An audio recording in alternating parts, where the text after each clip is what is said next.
Hello friends, ఇవాళ నేను breakfast idli పిండితో నట్టు వేస్తున్నాను. ఇది మినపప్పు దీని మీద వేసుకొని టొమాటో పచ్చడితో సర్వ్ చేస్తాను. మూత పెట్టుకుంటే పైన కూడా చక్కగా ఉడికిపోతుంది. ఇది ఒక సైడ్ కాలిన తర్వాత ఇంకో సైడ్ తిప్పి కాల్చుకుంటే సర్వ్ చేసుకోవడానికి రెడీ ఉంటుంది. ఇది ఎంతవరకు కాలిందో మూత తీసి చూద్దాం. రెడీ అయినట్టు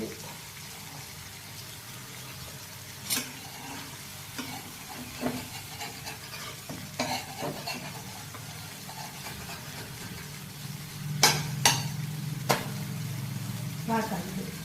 ఇంకోసారి కూడా రెడ్గా కాలిపోతే రెడీ అయిపోతుంది. రెండో సైడ్ ఎలా ఉందో చూద్దాము. వావ్, బాగా రెడీ అయిపోయింది రెండో సైడ్ కూడా.